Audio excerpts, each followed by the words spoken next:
Guys, मैं विवेक सक्सेना अपने YouTube channel study अड्डा पर आप सभी का स्वागत करता हूं। आज हम एक क्वेश्चन लेके आए हैं त्रिभुज का। बहुत ही ज़्यादा जो इम्पोर्टेंट क्वेश्चन है, पूछे जाने वाला क्वेश्चन है थेल्स की प्रमेय के कथन को लिखकर सिद्ध कीजिए। तो जो थेल्स की प्रमेय का जो कथन होता है वो हमारा ये होता है कि यदि किसी त्रिभुज की एक भुजा के समांतर कोई अन्य रेखा खींची जाए तो वह अन्य दोनों भुजाओं को समान अनुपात में विभाजित करती है।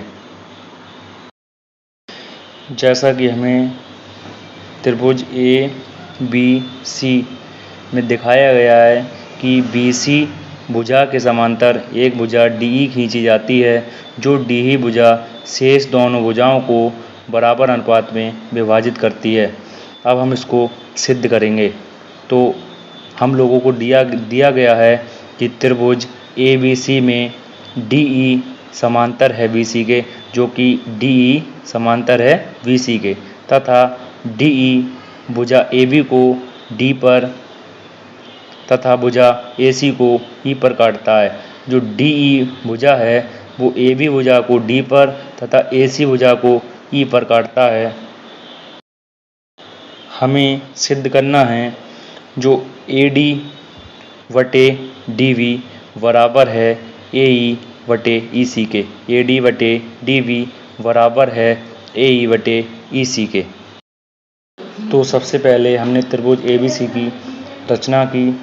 अब रचना किसी भी हम त्रिभुज की अपने हिसाब से कर सकते हैं। तो सबसे पहले हमने बिंदु V को, जो भी हमारा V दे रखा है, उसको हमने E से मिला दिया तथा इसी प्रकार C को D से मिला दिया। B को E तथा C को D से मिलाया तथा जो E से हमने AB भुजा पर एक लंब डाल दिया, जो कि AP हमारा लंब है भुजा AB पर।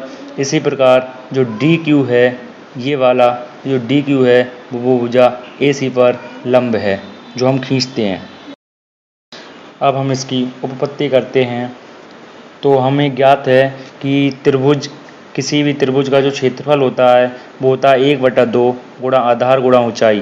तो हमने ले लिया त्रिभुज ADE में, अर्थात त्रिभुज ADE का जो क्षेत्रफल होगा वो होगा 1/2 गुणा आधार गुणा ऊंचाई। अब ADE का जो आधार होगा वो होगा AD तथा जो ऊंचाई होगी वो होगी EP, अर्थात 1/2 बराबर 1/2 गुणा आधार है हमारा AD गुणा ऊंचाई है हमारी EP, क्योंकि जो लंब होता है वो किसी भी त्रिभुज की ऊंचाई कहलाती है। इसी प्रकार हमने त्रिभुज DVE का जो क्षेत्रफल है, त्रिभुज DVE का जो क्षेत्रफल है वो भी हमने निकाल लिया, आधार गुणा ऊंचाई। इस त्रिभुज का जो आधार है वो DV है और जबकि जो ऊंचाई है, ऊंचाई वो ही रहेगी EP। तो इसका जो क्षेत्रफल आ गया वो आ गया 1/2 गुणा DV गुणा EP।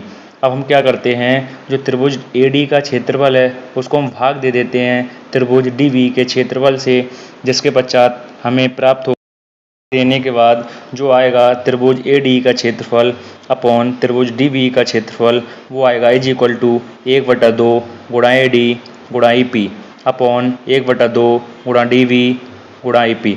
इसमें 1/2 कट हो जाएगा, इसी प्रकार से EP भी कट हो जाएगा। जो हमारा बचेगा वो बचेगा AD बटे DV, जिसको हम समीकरण 1 दे देंगे। हमारा बचा त्रिभुज AD का क्षेत्रफल अपॉन त्रिभुज DV का क्षेत्रफल is equal to AD upon DV, जिसको हमने क्वेश्चन नंबर 1 दे दिया।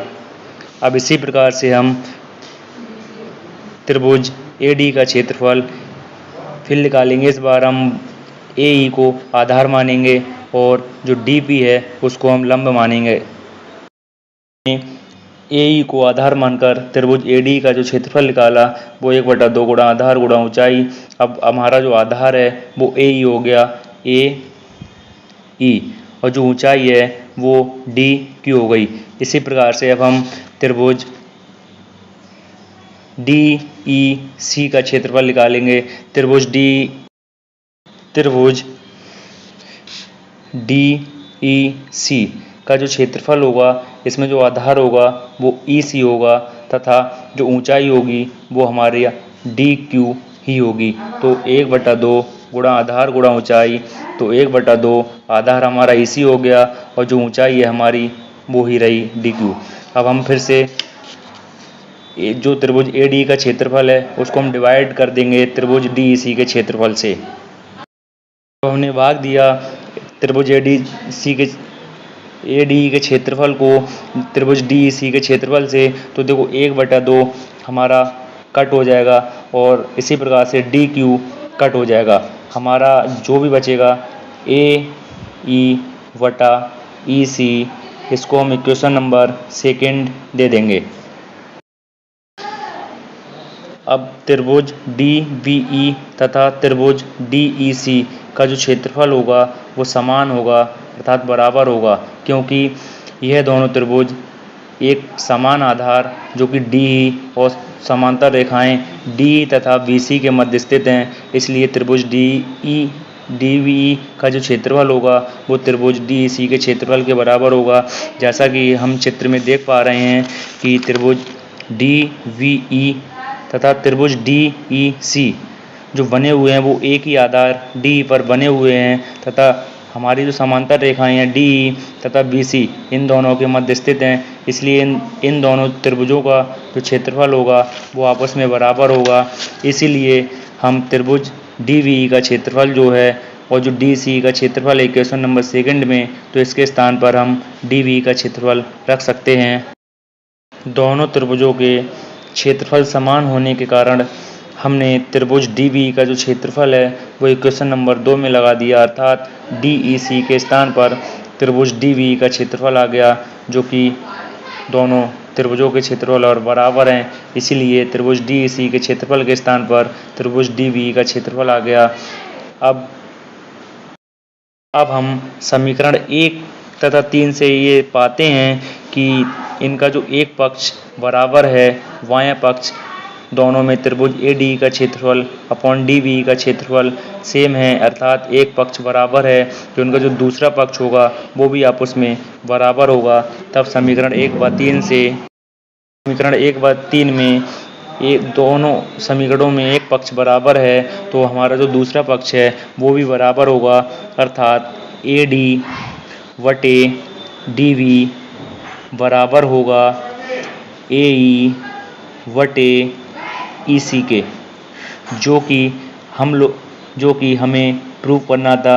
यही हमारी थेल्स की प्रमेय कहलाती है। धन्यवाद।